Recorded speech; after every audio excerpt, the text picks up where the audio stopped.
So let's have a look at uh, the design insights and how you are prioritizing. So initially we have noted down the observations. So then we went into categorizing the observations. So then we went into categorizing this observation, and then further we have noted down the insight from those observation, and we categorize them into must-haves and may-haves. So the observation that we found were like kids tends to mimic toys, and then the child can learn or adopt the way of living of lifestyle, and they tends to do role play. So basically all these comes under the category of role playing. And then toy material, yeah, then the second category was about safety. So the observation that we found were the the toy materials should be safe for the kids, and the size, for shape and everything should be safe for the kids. Then the uh, approach, the kids should be able to approach the toy by themselves, like without any other person's help. And then it should provide curiosity to the kids.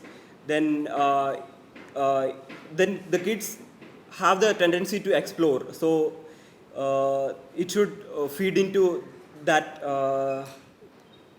Then they should, yeah, the kid toy should be fun, and it may be transformable, like it shouldn't be monotonous, and it should give a personalized experience to the kid.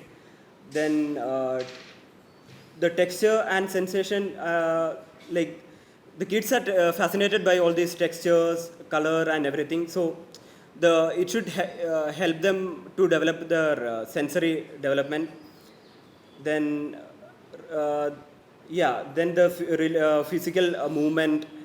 Then uh, yeah, the gross motors, fine motors, all those things. uh, yeah, then the interaction, the toy should be interactive to the kids. Then Okay. yes.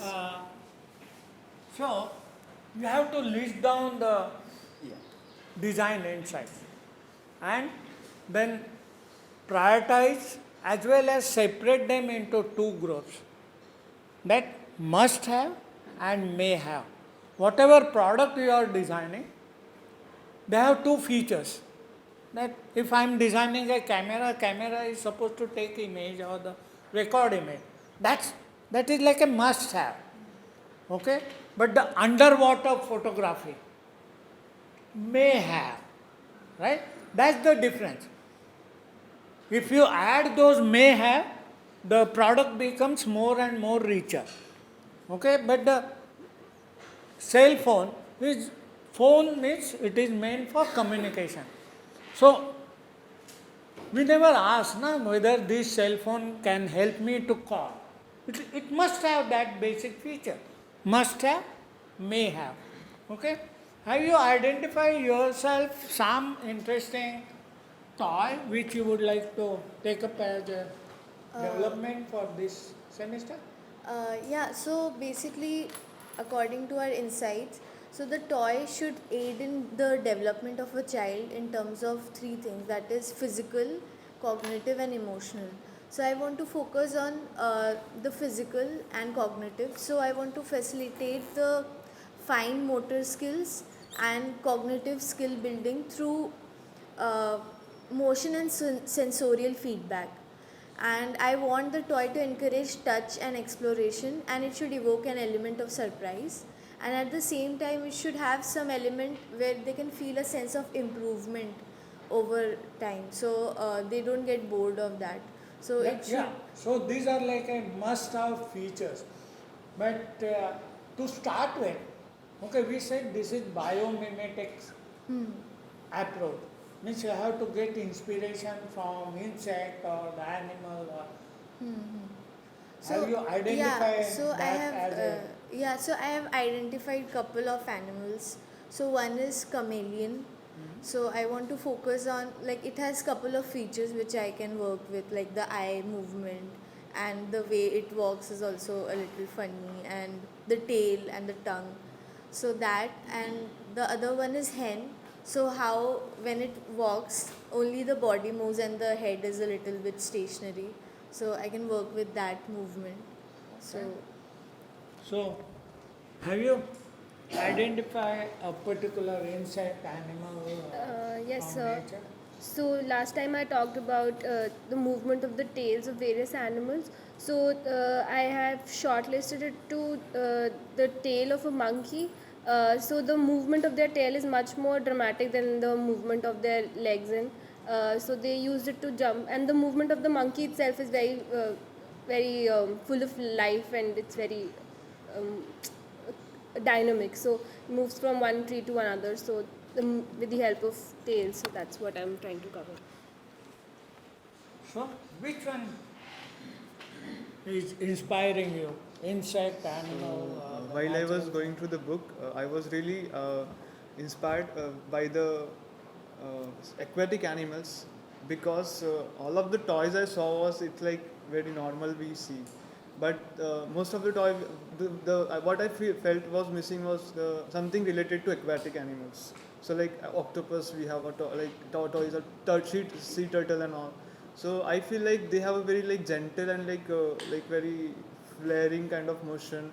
So it's very it has a scope of it can be, the toy can be made in such a way that it can be played in various ways.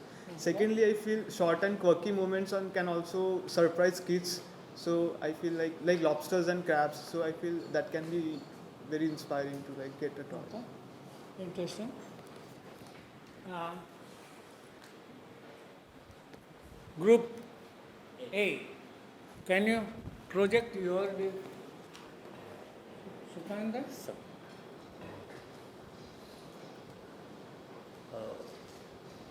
Sir, basically we started with the observation at like various parks and kids playing areas, and we want to observe like various toys existing toys, and what I observed is children are uh, very much curious and they are unpredictable. So based on our observations, we draw some insights which we put it down in a column, and we refine that into proper design insights, and after that we categorized into two Yeah, must have. must have and may have, so as you instructed. Yeah. So based on that, I'll talk about my like observation and insight. So uh, one of the most important must-have character should be like it should have window for exploration. So the toy should not be so predictable. Like what I observed in, if the toy is, even if it's dynamic, if it has only some predictable movements, then kids get bored. So it should have some unpredictability on it. So kids will find different ways to use. Yeah. So that is the design insight I am very much interested in, and Uh, have you identified some particular insight or the inspiration from the nature? The book I got was Animal Defenses. So basically, two things really caught my eye. One is how the armadillo kind of curls up when attacked, and also how these worms also curl up. And the other thing is how animals use colors to disguise or to, so I thought that it could be a good thing, like to increase the curiosity in the play items. So those are the two types of things which I want to. So, your interest area? So the design directions that what I was looking at were like I've just given some keywords like motion and more fun, then smart play, which could be a themed kind of a thing, or a sensory play which enhances the senses like use of mirrors, colors, things like that. So something that is sound generating or gives a tactile feedback. So based on these, like from the book that I got, the book is called as the Amazing World of Plants. So in that I was looking at where all I can see the motion. So the motions in plants is actually very slow but it is very interesting. So the inspirations that I was looking at were uncurling of ferns. Then the auto rotation seeds, like certain seeds are dispersed in a certain way, so they have certain kind of fibers or things like that on them which enable them to auto rotate. So I was looking at that.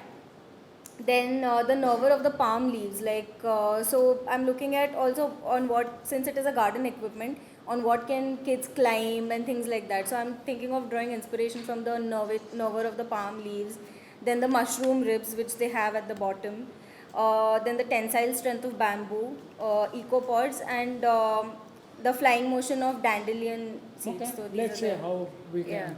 develop it. So what's your area of interest? Sir, so we went out and observed all our play areas. So there are two aspects of a play area. So one is the children's point of view and the other is the parents' point of view. So holding a children's attention is a very big task, and if there are a lot of children, then it is a much more bigger task. So to achieve this, the curiosity of the child needs to be addressed very vigorously. So therefore, use of bright colors, themes to play, or feedback systems, and flexibility in application of the use of the equipment is very important. Other than that, from the parents' point of view, the primary concern of the parents is the safety of their child. Safe protection from bodily harm, foreign agents like unknown person or stray animals, or to some extent bullying from some other children. So that is their concerns when regarding the equipment of the play. So these are the insights which I got. Yeah, okay. But any animal, any insect? So the book which I was given was insects and spiders. So so there were many good examples of how bugs work. So I was looking at mantis, so how they curl up and how their shape is formed. Other than that, there is a pitfall bug which is there. So insects fall into that, and then there is another insect at the center. So that could be used for team play, so that people can help out some other Okay, child. and all of interesting. that. Let's see how Yes, sir. we can convert this, our interest. Yeah.